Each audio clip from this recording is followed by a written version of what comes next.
സൂറ al മുംതഹിന മക്കിയോ മദനിയോ? മദനിയെ. ഈ സൂറത്തിൻ്റെ പേര് രണ്ട് രൂപത്തിൽ ഉച്ചരിക്കാറുണ്ട്. ഏതൊക്കെയാണവ? അൽ മുംതഹന, അൽ മുംതഹിന. ഈ നാമങ്ങൾ തമ്മിലുള്ള അർത്ഥവ്യത്യാസമെന്ത്?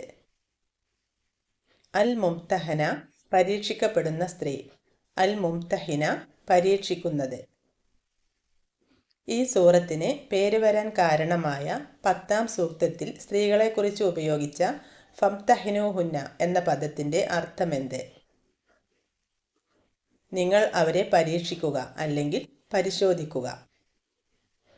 മക്ക വിമോചനത്തിനുള്ള ഒരുക്കങ്ങൾ രഹസ്യമായി സൂക്ഷിക്കാൻ നബി സല്ലല്ലാഹു അലൈഹി വസല്ലമ തീരുമാനിച്ചത് ഏത് കരാർ ലംഘിക്കപ്പെട്ടപ്പോഴാണ്?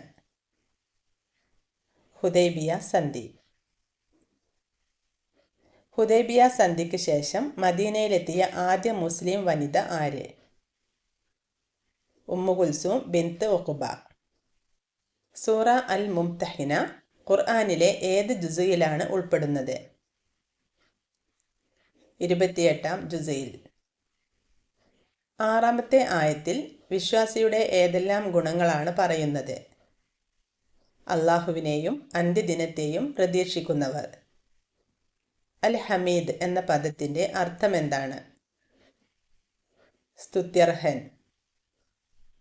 പുറത്തു കൊടുക്കുക എന്നത് അള്ളാഹുവിൻ്റെ ഡാഷിൻ്റെ ഭാഗമാണ്. കാരുണ്യത്തിൻ്റെ. 60-ാമത്തെ അധ്യായത്തിന് അൽ മുംതഹന എന്ന പേരാണെന്ന് അഭിപ്രായമുള്ള പണ്ഡിതനാര്? ഇമാം ഇബ്നു ഹജർ അസ്കലാനി. 60-ാമത്തെ അധ്യായത്തിന് അൽ മുംതഹിന എന്ന പേരാണെന്ന് അഭിപ്രായമുള്ള പണ്ഡിതനാര്? ഇമാം ഖുർത്തുബി. യാ അയ്യുഹല്ലദീന ആമനു എന്ന് തുടങ്ങുന്ന സൂറത്തുകൾ ഏതെല്ലാം? അൽ മാഇദ, അൽ ഹുജറാത്ത്, അൽ മുംതഹിന. 1-ാമത്തെ ആയത്ത് ആരെ അഭിസംബോധന ചെയ്തുകൊണ്ടാണ് ആരംഭിക്കുന്നത്? വിശ്വാസികളെ. ഹാത്തിബ് ബിനു അബീ ബൽതയുടെ ജന്മദേശം എവിടെയാണ്? മക്ക. അള്ളാഹുവിൻ്റെ അജയ്യമായ പ്രതാപത്തെയും അധികാരത്തെയും സൂചിപ്പിക്കുന്ന നാമം ഏതാണ്? അൽ അസീസ്. ഹാത്തിബ് റളിയല്ലാഹു അൻഹുവിനെ വധിക്കാൻ അനുവാദം ചോദിച്ച ഉമർ റളിയല്ലാഹു അൻഹുവിനെ പ്രവാചകൻ നൽകിയ മറുപടി എന്തായിരുന്നു? അദ്ദേഹം ബദർ യുദ്ധത്തിൽ പങ്കെടുത്തവനാണെന്ന്. ഉയർത്തെഴുന്നേൽപ്പ് നാളിൽ ഉപകാരപ്പെടുകയില്ല എന്ന് എടുത്തു പറഞ്ഞ ബന്ധങ്ങൾ ഏതൊക്കെയാണ്? കുടുംബ ബന്ധവും സന്തതികളും.